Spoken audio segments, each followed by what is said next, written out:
Merci, chers collègues. Chers collègues, bonjour.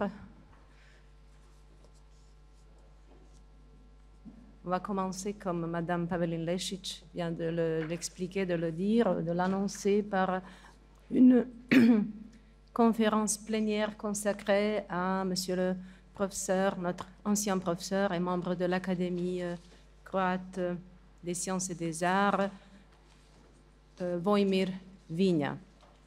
Permettez-moi de dire quelques paroles sur notre conférencière, Madame Bogdanka Pavelin Lešić, et avec elle, Monsieur le professeur Dražen Varga, qui, pour des raisons de santé, n'a pas pu être aujourd'hui avec nous. Bogdanka Pavelin Lešić enseigne la linguistique française au département d'études romanes. Outre les cours de linguistique française, elle donne des cours de linguistique énonciative et pragmatique, ainsi que les cours de posturonyme gestuelle en tant que partie visible de l'énoncé multimodal. Elle est responsable du groupe de recherche grec-Croatie, grammaire et contextualisation. Madame Pavelin Lešić est l'auteur de nombreux livres et articles scientifiques consacrés à la linguistique générale, à l'analyse du discours, à l'analyse des énoncés, à la pragmatique et à la sémiologie. Elle est co-auteure avec Daria Damić-Bohac du manuel universitaire en français intitulé L'article grammatical en français. Elle a dirigé la publication de 5 volumes d'actes des colloques franc-contraste, rencontres francophones internationales tenues à l'université de Zagreb, dont la 4e édition nous fêtons et ouvrons aujourd'hui. Monsieur le professeur Dražen Varga est professeur des universités au département d'études romanes.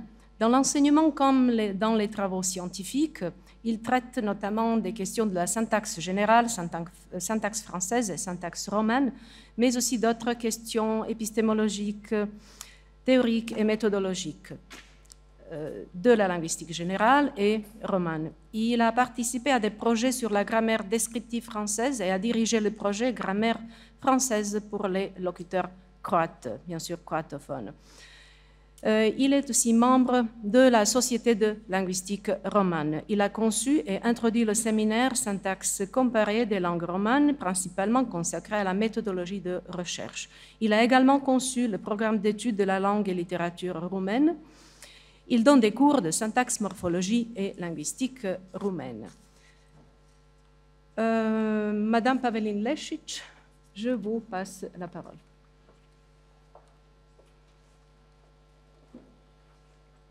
Je remercie Ivana Franić et je regrette que mon collègue et collaborateur et membre de notre comité d'organisation, Dražen Varga, ne soit là.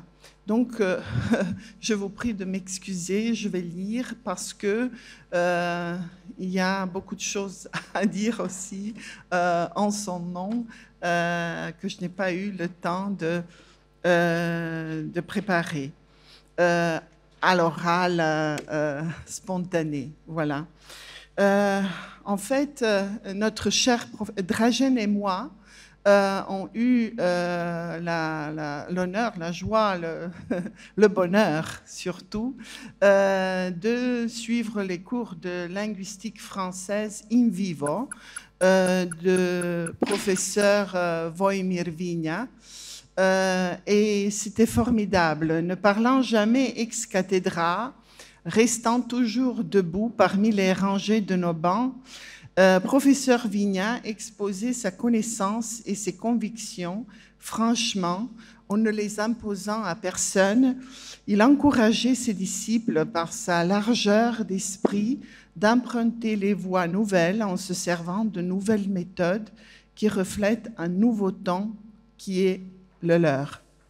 Dražen et moi, ses anciens étudiants, savons mieux que quiconque que tous ces cours étaient point d'échange du savoir, point de rencontre et de dialogue.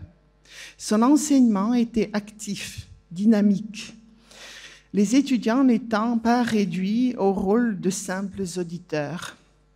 Vinja n'a cessé de transmettre à ses étudiants la connaissance et surtout l'amour de langue française. Si l'enseignement et le rayonnement du français tiennent bon dans notre pays, nous le devons sans aucun doute à l'infatigable activité de professeur Woimir Vignat, de professeurs et académiciens, et aux générations de professionnels de la langue française qu'il a guidés, formés et encouragés. Il serait difficile de présenter ici l'ensemble des activités du professeur Vignat, et c'est pourquoi nous allons limiter notre exposé avant tout à ses activités en rapport strict avec la linguistique comme discipline. Cependant, il ne faudrait pas passer sous silence le fait que Woimir Vignat a été un traducteur qui nous a légué toute une série de traductions en croate des œuvres classiques des littératures romanes, comme par exemple les 15 joies de mariage, la Celestina de Fernando Rojas, ainsi qu'une excellente traduction de l'œuvre complète de Michel de Montaigne. En tant que linguiste qui s'intéressait toujours aux aspects théoriques de la discipline, Vignat a traduit en croate quelques ouvrages fondamentaux de la linguistique européenne, comme par exemple De Vulgari Eloquentia de Dante, la grammaire générale et raisonnée ou grammaire de Port-Royal de Claude Lancelot et Antoine Arnaud, ou bien le cours de linguistique générale de Ferdinand de Saussure, et aussi le vocabulaire des institutions indo-européennes d'Émile Benveniste. Avant de passer à la présentation de l'apport de Woimir Vignat dans le domaine de la linguistique romane, française et romane, nous allons mentionner quelques données relatives à sa vie et à sa carrière de professeur d'université, esquisser l'état et les caractéristiques de la linguistique croate de la période où Woimir Vignat a commencé ses recherches linguistiques et en même temps rappeler ses mérites en tant que professeur à l'université de Zagreb. Woimir Vignat est né à Dubrovnik en 1921. Son enfance et ses jeunes années s'écoulent dans diverses villes de Dalmatie, Korčula, Split, Šibenik, où il achève ses études primaires et secondaires.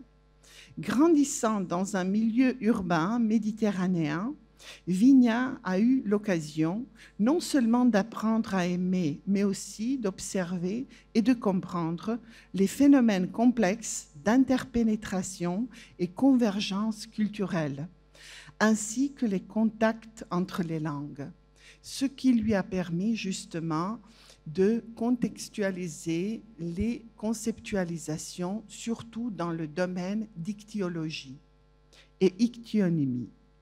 Pendant l'entre-deux-guerres en Dalmatie, comme conséquence de plusieurs siècles de domination vénitienne, outre la petite communauté italienne, il était d'usage parmi une grande partie de la population urbaine d'utiliser l'italien comme deuxième langue aux côtés du croate. Aussi, Woimir Vignat, dès sa plus tendre enfance, a-t-il été bilingue, voire polyglotte. Outre le croate tchakavien méridional et le vénitien, tel qu'on le parlait en Dalmatie, il a appris à l'école la langue croate standard et l'italien littéraire. Une telle base culturelle et linguistique, ainsi qu'un intérêt aigu pour tout ce qui avait quelque rapport avec la mer et l'environnement méditerranéen, ont à non point douter orienté le choix de ses études et la vocation qui allait être la sienne.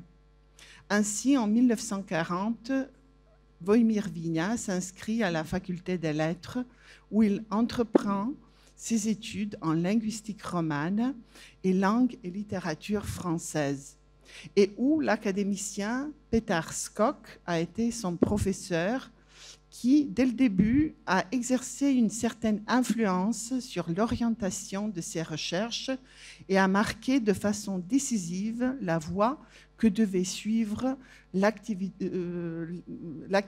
de chercheur Woimir Vignat. Mais la guerre a contraint jeune Vignat à interrompre ses études. Il n'obtiendra son diplôme qu'en 1947, dû à la guerre. Cette même année, Wojmir Vignat a été nommé assistant à la chaire de linguistique romane que dirigeait à l'époque le professeur Petar Skok. Exception faite d'un séjour d'études à la Sorbonne en 56-57 et des séjours plutôt brefs à l'étranger, c'est au sein de cette chaire de langue française que Vignat accomplira toute sa carrière jusqu'à son départ en retraite en 1986. En 1952, il a soutenu sa thèse de doctorat sur les contacts linguistiques romano-slaves sur l'île de Korčula. Et ce travail constitue l'une des plus importantes contributions à la connaissance du lexique tchakavien méridional, plus particulièrement de l'île de Korčula, et avant tout de sa composante d'origine romane. À la faveur de ses recherches doctorales, Vignat entrevoit très vite combien il est important pour un linguiste de connaître les réalités dont il étudie les dénominations. C'était surtout la faune maritime.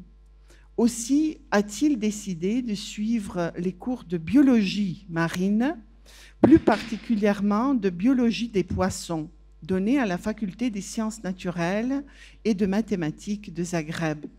Soucieux d'identifier avec l'exactitude les notions désignées, Vignat se lance dans une étude approfondie, systématique, scientifique de la terminologie des organismes marins. Quelques années après le départ en retraite du professeur Petar Skok, Wojmir Vignat lui a succédé à la tête de la chaire de linguistique française, au sein de laquelle il enseignera jusqu'en 1986. Il devient bientôt le chef du département d'études romanes et œuvre à sa modernisation ainsi qu'au développement de son activité d'enseignement et de recherche. En tant qu'enseignant universitaire, Vignat se voit confier les cours de linguistique romane et les cours de linguistique française, plus particulièrement d'histoire de la langue française. Mais il ne se cantonne pas à l'école solidement ancrée des études romanes de tradition viennoise de Petar Skok. Il entreprend d'adapter cet héritage à son époque et aux nouveaux besoins qu'elle a apportés. Ainsi, Vignat considère comme très important de familiariser les étudiants le plus tôt possible et le plus systématiquement possible, non seulement avec les problèmes des langues concrètes, mais aussi avec les questionnements de la linguistique générale et de les initier en méthodologie linguistique moderne. Donc, c'est Vignat qui introduit, qui était le premier à introduire l'enseignement du cours de linguistique générale de Ferdinand de Saussure à la faculté de philosophie et lettres de l'université de Zagreb. Toute la linguistique croate jusqu'au milieu du XXe siècle se trouvait sous le signe de la tradition centro-européenne, particulièrement autrichienne et allemande, ou plus précisément néo-grammairienne. C'est sous l'influence des cours et des écrits de son collègue Petar Guberina, ancien disciple de Ferdinand Bruno et de Jules Marouzeau, que Wojmir Vignat entreprend une lecture systématique des grandes œuvres nouvelles de linguistique générale. Dès le milieu des années 50, Vignat était donc le premier à l'université de Zagreb à introduire dans ses cours la présentation et l'étude systématique du cours de Saussure en tant que fondement d'un vaste renouveau de la linguistique. Malgré le respect qu'il portait à l'enseignement de son maître Skok, Wojmir Vignat s'est décidé à ouvrir aux nouvelles tendances de la linguistique. Ainsi, avec le temps, l'enseignement de la linguistique au département d'études romanes et au sein de la faculté des lettres de l'Université de Zagreb en général, a-t-il accordé droit de cité aux divers courants structuralistes de l'époque, depuis le fonctionnalisme de Martinet et le binarisme de Jacobson jusqu'à la glossématique de Copenhague et au structuralisme américain. Il convient de noter qu'à cet égard, le professeur Vigna a été le premier à l'université de Zagreb à enseigner systématiquement aussi la sémantique linguistique moderne à laquelle il puisait si assidûment pour ses études linguistiques. À partir du moment où il accède à la direction du département des langues et littératures romanes, le professeur Vigna s'efforce de mettre en place l'enseignement des langues romanes autres que le français, aux côtés de l'étude de cette dernière en tant que composante fondamentale des études romanes, et outre, bien sûr, l'italien enseigné dans un autre département, ainsi qu'il parvient, dès les années 1950, à faire débuter l'enseignement du portugais. Dans les années 1950 et 60, Vigna enseigne lui-même l'espagnol. Enfin, le début des années 60 voit le rétablissement du lectorat du roumain. Il demeurait certes à remplir de nombreuses conditions avant que puisse être créé un cursus complet et officiel pour ces langues. Mais nous pouvons affirmer sans crainte d'exagérer que sans la vision à long terme et l'engagement soutenu du professeur académicien Vigna, leur enseignement tel qu'il existe aujourd'hui à la faculté des lettres de Zagreb serait à peine envisageable. Dès le commencement, Wojmir Vigna tâchait d'orienter ses recherches vers deux buts de base. Il tâchait d'un côté de compléter les données concernant les restes de la langue dalmate qu'avait réuni son maître, le néogrammérien Petar Skok, et il publiait périodiquement des listes d'éléments d'origine dalmate recueillis dans les parlers croates. En même temps, Vigna tâchait d'appliquer des méthodes nouvelles à l'analyse des reliques linguistiques romanes sur la côte orientale de l'Adriatique, ainsi que d'élucider certaines questions que son maître n'a pas réussi à résoudre, son maître Petar Skok. Au lieu d'étudier en premier lieu la forme phonique des éléments, Vigna a concentré son attention sur l'étude du problème de motivation dans le processus de dénomination. Il essayait de découvrir quel contexte incitait les locuteurs à donner tel ou tel nom à tel ou tel poisson ou autre animal vivant dans la mer. Un tel projet supposait une bonne connaissance de la biologie marine et de la systématique de la faune marine, un contact continu avec le monde de la pêche et avec tout ce qui a un rapport avec la mer. Mais cela supposait aussi réunir les termes ichthyologiques dans les textes anciens, depuis Aristote et Pline l'Ancien, et dans les textes modernes, ainsi que des enquêtes systématiques qu'il faisait sur le terrain. Au cours des premières 3 décennies de ses recherches, Vigna a recueilli la terminologie marine dans plus de 170 localités et a réuni approximativement 7000 termes désignant les poissons et autres animaux de mer. Parmi les premiers travaux publiés par Vigna figure une étude sur le calque linguistique dans la langue d'un des premiers auteurs croates de la Renaissance, Marko Marulić. Après avoir analysé et présenté le côté théorique du calque linguistique, le jeune romaniste a analysé différentes formes d'influence que le latin et l'italien ont exercées sur le croate de cette époque et a souligné le rôle que le calque linguistique avait joué dans la formation et l'enrichissement de la langue de Marulić. Vigna explique les calques lexicologiques, phraséologiques et syntaxiques par le bilinguisme de Marulić ainsi que le bilinguisme des villes dalmates des XVe et XVIe siècles. En même temps, l'auteur opère une distinction entre le calque savant et le calque populaire. Tandis que les calques créés par les poètes n'ont laissé presque aucune trace dans la langue parlée, les calques de type populaire sont restés vivants dans les parlers croates de Dalmatie.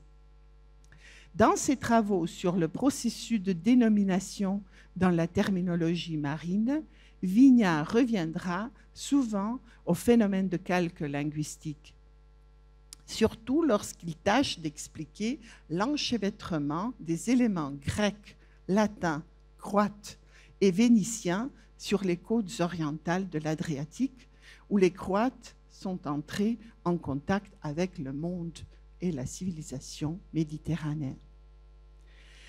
Une de ces études publiées en 1954 traite de quelques aspects du problème des croisements lexicaux. Vigna retient 3 types d'hybridisme de base. Premièrement, composés ou dérivés hybrides non tautologiques, dont les parties intégrantes proviennent de 2 langues différentes, espagnol, cada uno, du grec, kata, et du latin, unus.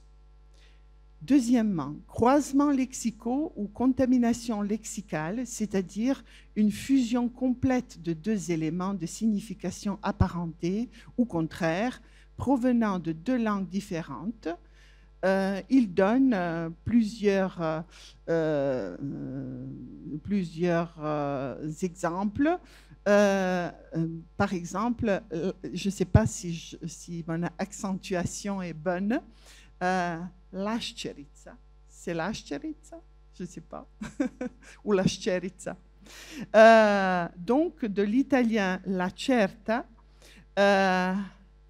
qui devient en croate Jascerica, et du croate Šalacatis, qui devient Cha, puis Liti, disparaît en fusion avec l'italien Lazzarsi, Solazzarsi, et donc par ce parcours, Vigna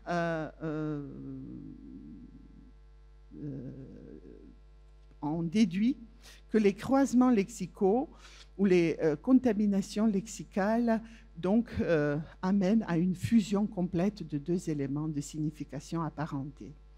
Et finalement, troisièmement, composés hybrides tautologiques du type du toponyme italien lingua glossa, donc italien lingua et grec glossa. Tandis que les premiers 2 types sont assez fréquents dans les parlers croates de Dalmatie, le 3e type est assez rare. Un composé hybride tautologique n'est pas le résultat du croisement entre 2 éléments hétéroglottes, mais il s'agit de 2 mots complets hétéroglottes et synonymes où le premier élément traduit le deuxième.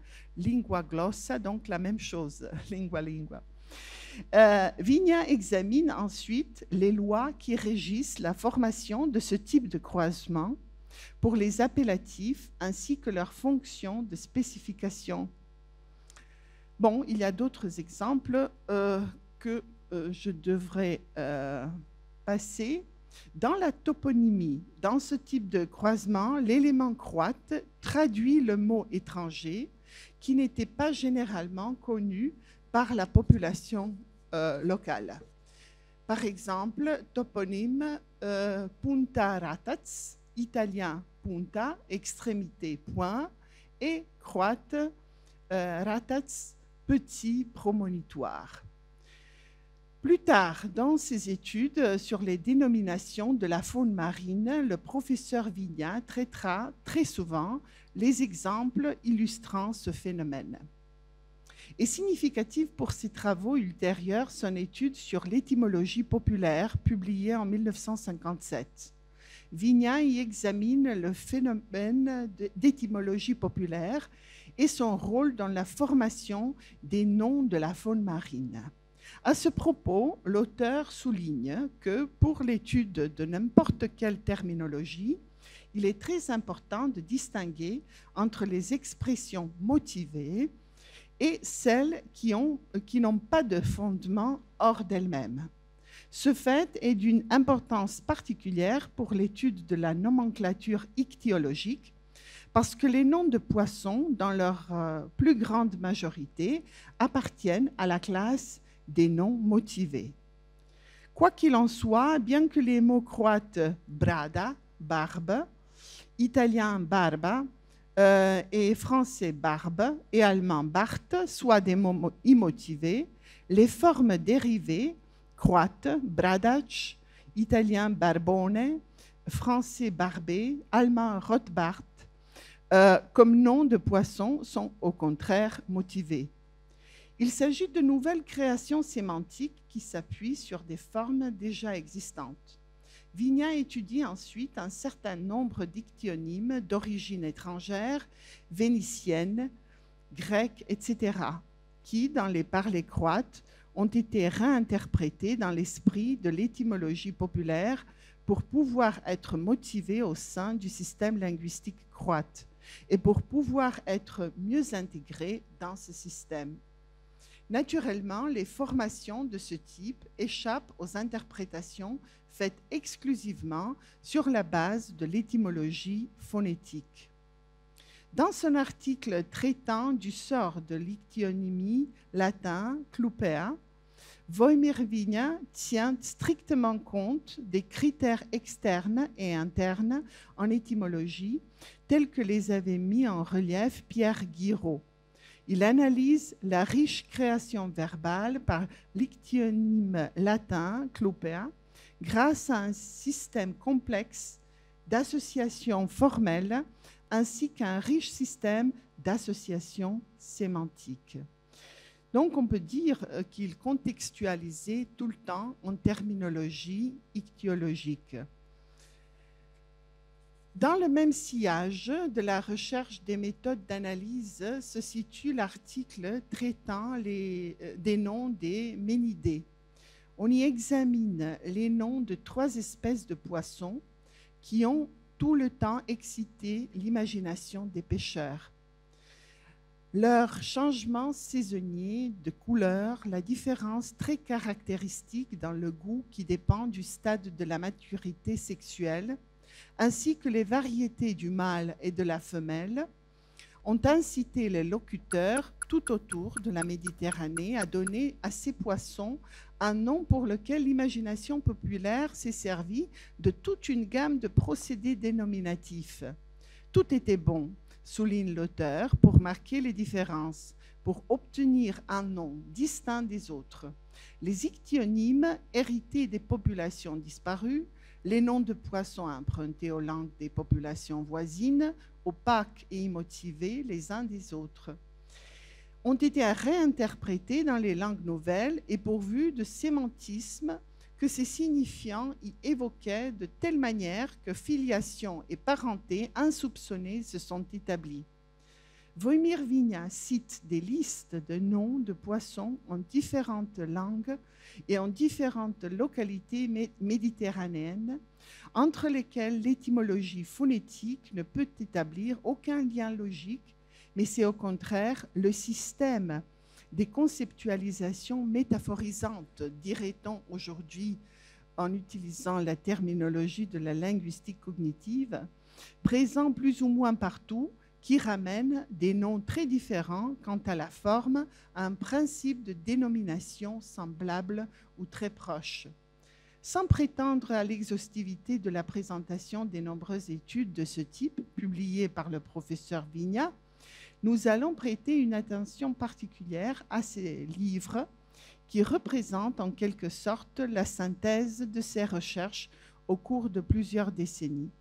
Son ouvrage majeur de plus de 1000 pages, La faune adriatique, étymologie et structure des dénominations, présente en premier lieu les résultats de ses recherches personnelles sur l'étymologie et sur la structure signifiante des dénominations de poissons et autres animaux marins.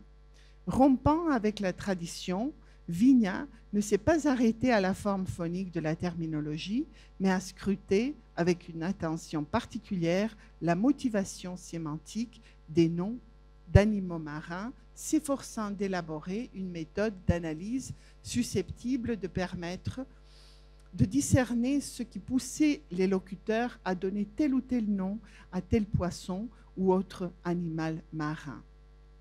Le professeur Vigna attire l'attention sur le fait qu'il est possible de découvrir certaines lois ou certaines règles générales qui régissent le processus de dénomination de la faune marine.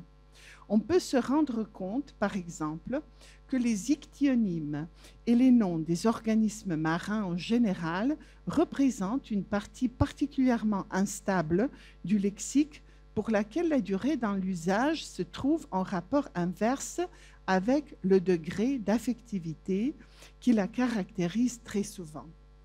Ainsi, j'ai trouvé dans le Studia Romanica Zagrabiensia de juillet 1957, un passage de Vigna où il dit « Un poisson insignifiant pour l'alimentation et l'économie, si vivace et voyante que soient ses couleurs, si laid et difforme que soit son aspect, ne passera pas le même chemin. Le contenu affectif de l'appellation qu'on lui donnera sera sans aucun doute très grand, mais parce que le nom ne désigne pas une chose qui, par sa valeur, peut s'imposer à la communauté, ce nom, le plus souvent, ne pourra pas dépasser les limites d'un hameau de pêcheurs. Il sera adopté par une communauté plus ou moins restreinte, mais il n'en sortira pas. Vivant dans un milieu où son affectivité est sentie comme telle, le nom et son contenu son contenu affectif auront plus de chances de prolonger leur existence, mais cela ne signifie pas que l'un et l'autre échapperont à l'usure. Donc, le nom affectif s'use rapidement. On aura une création affective, mais, comme disait Charles Bailly, constate Vigna, qui dit « Création implique usure, et pour cette raison, l'affectivité devra être plus ou moins renouvelée par les générations successives. » Par conséquent, d'un côté, des créations affectives surgiront en de nombreux points de façon différente et indépendante, et de l'autre, il y aura très souvent remplacement de créations dont l'affectivité s'est usée par de nouvelles au contenu affectif plus fort et transparent. Donc il y a un va-et-vient constant du contexte qui joue le rôle de l'affectivité qui suscite de nouvelles conceptualisations. Bien sûr, à l'époque de Vigna, cette terminologie n'existait pas, mais en fait, le contenu est tel. Combien de temps j'ai? Alors, oui, d'accord. Donc, Wojmir Vigna insiste sur la différence qu'il y a entre la taxonomie scientifique, qui est objective, et la taxonomie populaire, qui est superficielle, impressionniste et affective. Bien que certains groupes aient été isolés sur la base de l'attitude tout à fait subjective de celui qui donne le nom, toute analyse des termes populaires est précédée dans le livre par une description zoologique le plus précise et le plus exacte possible. C'est aux caractéristiques objectives de chaque être marin qu'on prête une attention particulière parce que les locuteurs les aperçoivent le plus facilement et lors de l'acte de dénomination, elles peuvent servir de contexte ou de justification pour tel ou tel nom employé. Quant à la terminologie marine et de pêche, la Méditerranée a depuis toujours fait preuve d'une certaine forme de convergence linguistique. C'est pourquoi certains procédés de dénomination sont communs aux langues différentes entre elles au point de vue génétique et typologique. Bon, j'ai d'autres exemples, mais on n'a pas le temps de se pencher là-dessus. Le nombre des noms pour telle ou telle espèce, pour tel ou tel poisson, ne dépend pas du degré de développement de la pêche dans une localité. Les locuteurs distinguent le nombre des noms dont ils ont besoin et non pas le nombre des noms qui correspondraient au nombre objectif d'espèces ou de spécimens dans une localité. Les poissons sans valeur économique, s'ils ne sont pas utilisés pour la nourriture et surtout s'ils sont fréquents, ont d'habitude un grand nombre de noms, mais chaque nom est employé dans une aire restreinte. Ce type dictyonyme change constamment et rapidement. Ils sont affectifs et souvent phonosymboliques, de telle manière qu'il est difficile de trouver une explication satisfaisante pour l'expression et pour le contenu de ces éléments. Pour un corpus lexical aussi spécifique et aussi mouvant, il est parfois difficile de trouver des explications étymologiques et sémantiques satisfaisantes. Pour reconstituer les chaînons étymologiques qui manquent, il faut étudier systématiquement les facteurs qui jouent un rôle dans la vie des gens de la mer, particulièrement des pêcheurs, ainsi que celles des caractéristiques des poissons qui auraient pu servir comme contexte pour la dénomination.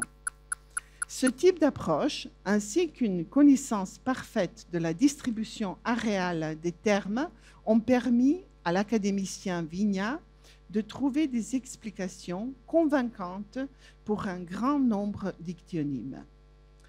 Bien que s'appuyant en partie sur les mêmes matériaux que ceux pour la faune adriatique, le gros ouvrage en 3 tomes, Étymologie adriatique, supplément adriatique du dictionnaire étymologique de Skok, est d'une autre nature.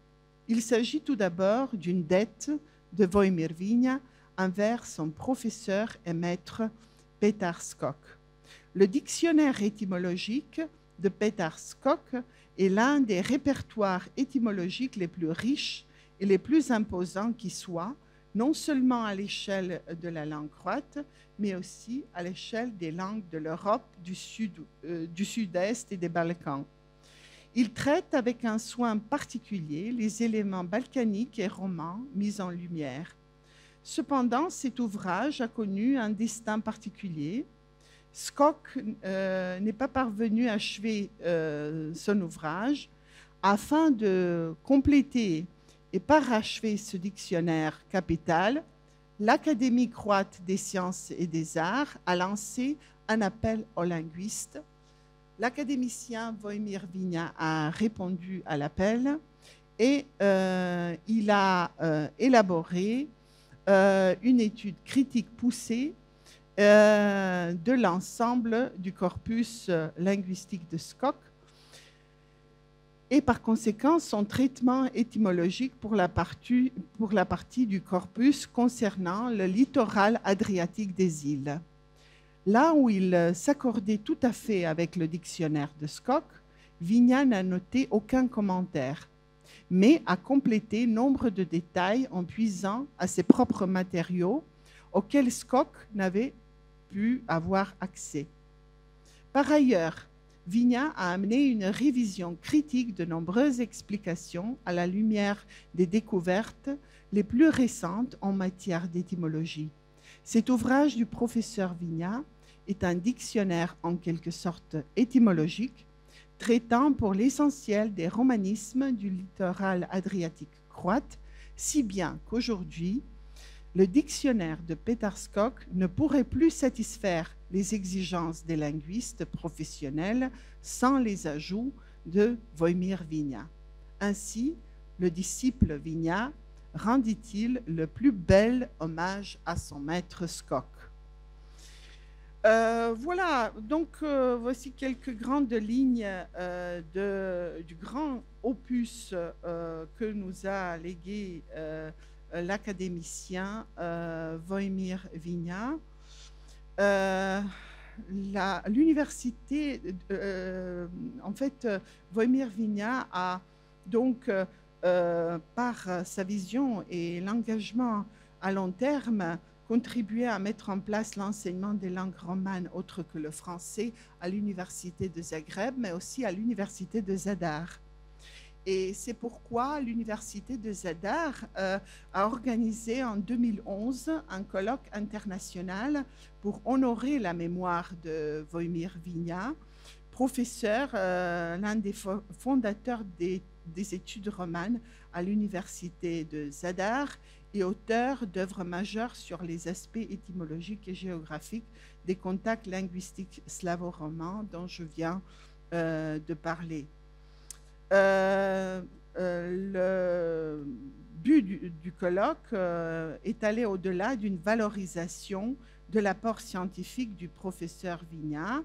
Il a tendu à contribuer au développement des études sur l'étymologie et la géolinguistique romane. Il a aussi démontré le rayonnement de l'œuvre de Wina à l'étranger. Voilà, merci.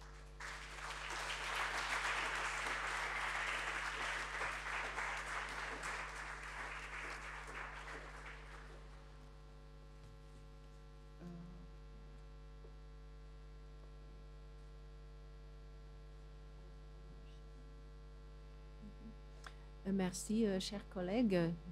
Je vous invite à poser des questions, s'il y en a, sur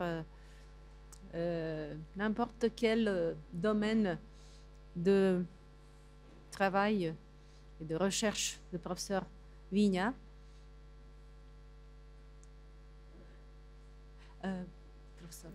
Professeur Bajrić. Merci beaucoup, Bogdan Kapo. Ça marche.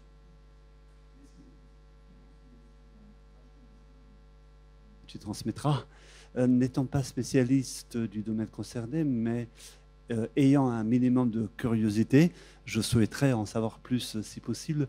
En somme, tu as parlé de, pour les deux hommes, pour les deux grands hommes, tu as parlé d'études critiques poussées, de révision et de matériaux. Peut-on savoir de quoi il s'agit de manière concrète? Parce que quand on dit que Wina, quand on parle de matériaux auxquels Wina n'a pu accéder, auxquels Skok n'a pu accéder, et de choses que Wina a pu traiter avec succès, quelles choses ont pu empêcher Skok pour en arriver à des résultats attendus? La méthodologie, oui, je m'en doutais. La réponse est relativement simple et puis on peut continuer parce que c'est l'heure de pause café, mais en fait c'était le changement de paradigme. Donc la méthodologie de Skok, c'était la méthodologie du 19e siècle, donc la méthodologie néogrammérienne. Et donc la méthodologie néogrammérienne ne permettait pas de le faire. Et Wina a été muni justement de l'appareil méthodologique et terminologique saussurien. Et en fait, nous lui devons également, en croate, les solutions terminologiques dont les langues, comme par exemple la langue anglaise, ne disposent pas. Ils ont plusieurs traductions du cours de linguistique générale et aucune parmi ces traductions n'a réussi pour elle-même, toute seule, résoudre tous les défis terminologiques.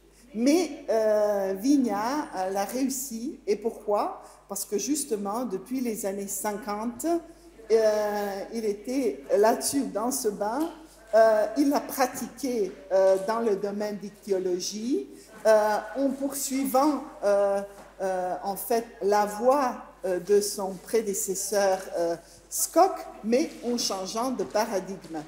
Et une fois à la retraite, il s'est penché sur la traduction du cours, et grâce à lui, c'est, je crois, en 2001, n'est-ce pas? En 2001, qu'on a le cours de linguistique générale en croate, avec toutes les solutions terminologiques avec lesquelles la langue anglaise se bat toujours et se démêle. Voilà. Merci. Merci.